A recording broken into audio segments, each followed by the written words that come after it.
So you're headed to Sint Maarten. Which side should you stay on and which side is better? The Dutch side or the French side? We're going to dive into it coming up. Where are we going next? Let's go. Sint Maarten is an incredible island and super unique because it's so tiny and has two countries that control different sides of it. So today we're going to dive into the French side or the Dutch side. Which one is better? Welcome back to the Traveling Chzhed. My name is Michelle, and on this channel we cover everything travel related. And if it's your first time here, consider subscribing, ring that notification bell because I come out with new content every single week and you don't want to miss a thing. All right, we're going to dive right into Sint Maarten. Without further ado, let's figure out which side is better. All right, the first category are the beaches. So when it comes to beaches, obviously Sint Maarten has beaches scattered throughout the entire island, and every beach has its own unique personality. So on the Dutch side, you have Simpson Bay Beach, you have Great Bay Beach, you have Little Bay Beach, as well as Maho Beach, Mullet Bay Beach, Beach. Those are the main ones that most people go and frequent. Of those, there's probably two that are my favorites, which would be Maho Beach and Mullet Bay. They're very close together. Maho Beach because of the action and adventure of the airplanes taking off and landing. Mullet Bay because it's a lot quieter, a lot bigger, and it offers a little bit more relaxation than, say, Maho. It's usually less crowded as well. Then you get over to the French side beaches. So the French side, again, has a million beaches. You have beachfront in Marigot, you have beachfront in Grand Case, Anse Marcel, Friars Bay, Orient Beach, as well as others that I'm not even going to mention. But the two that are my favorite up on that side of the island are Orient Bay as well as Friars Beach. And ultimately, the best one that I ever went to was Friars Bay. That was my favorite beach on the entire island.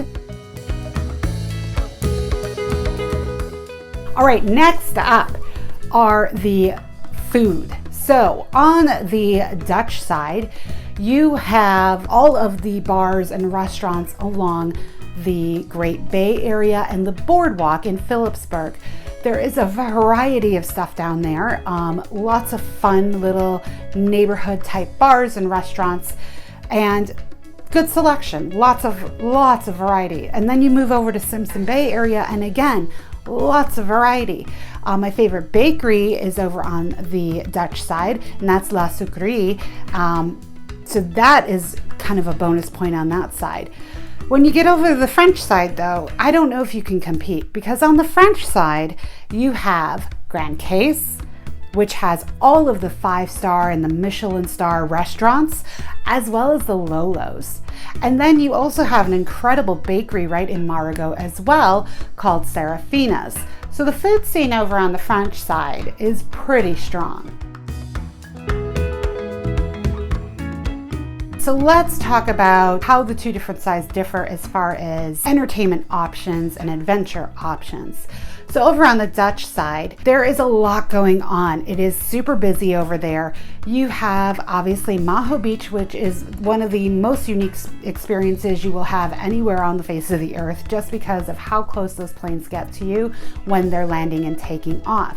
You also have the fun of the Flying Dutchman, which is basically a zip line that takes you from the top of the mountain all the way down towards the cruise port, offering sweeping views of the entire Great Bay area and Phillipsburg. On the French side, you have a little bit more low-key area, but you do have Lottery Farm, which is really cool when it comes to the zip lines and rope courses to offer you some adventure. You can also climb Fort Louis, which will give you a great view of downtown Marigot. So you do have some little adventure stuff over on that French side as well. So when it comes to options for day trips to neighboring islands, on the Dutch side, you can go see the island of Anguilla. On the French side, you can go visit the island of Sint Maarten from their ferry port. So you can go to a couple different places on both islands. The French side also does have, from Orient Bay area, a little ferry out to Pinel Island, which offers some water sports, a restaurant, and a quieter beach. Casinos. The French side doesn't really offer much in the way of casinos. I don't even think they have one at all over there.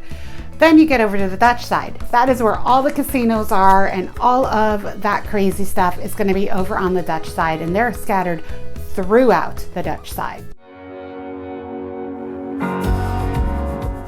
All right, let's talk about accommodations. So the French side has several targeted areas that have accommodations and some of the resorts that have some great properties.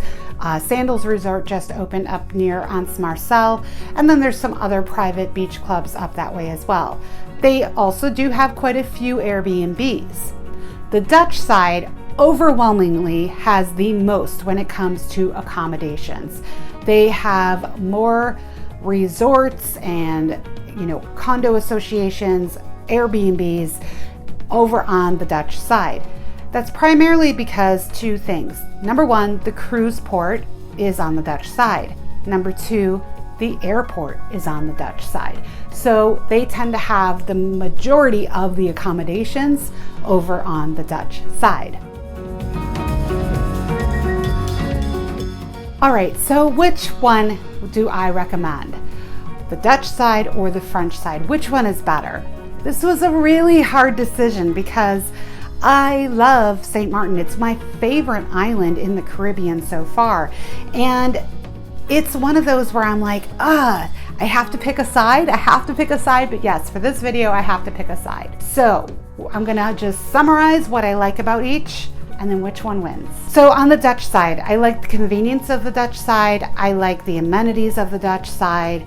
I tend to be a person who likes to be around the action and enjoy that kind of stuff. So I love that about the Dutch side. What I love about the French side is a little bit more quintessential Caribbean island vibe. It's a lot more slower pace. It's a little bit more quaint and a little bit more intimate. You can really kind of unload and download and just let go on the French side because you're not dealing with as much, traffic and tourists and loud, crazy stuff going on over on the French side. With that all being said, which one is my favorite?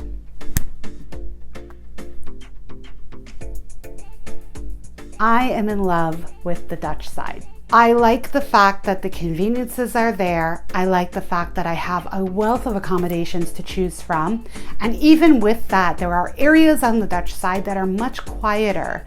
As soon as you get away from like the Maho Beach and Phillipsburg area, things quiet down significantly. So you can have that unplug and relax area on the Dutch side and still be super close to all the action. So you're not spending your day driving around and sitting in traffic. So I really do enjoy the Dutch side. It was really the reason that we went back again and again. And I recommend if you're going to Sint Maarten, I think you will also love the Dutch side a little bit more than the French side. I'd love to know if you've been to Sint Maarten. If you agree or disagree with me, go ahead and put it in the comments below. I hope you found this helpful when you're deciding which side of the island you want to go to in Sint Maarten. Make sure you give me a thumbs up and subscribe and comment below. I look forward to connecting with you again in the future. Until next time, travel safe. Where are we going next? Let's go.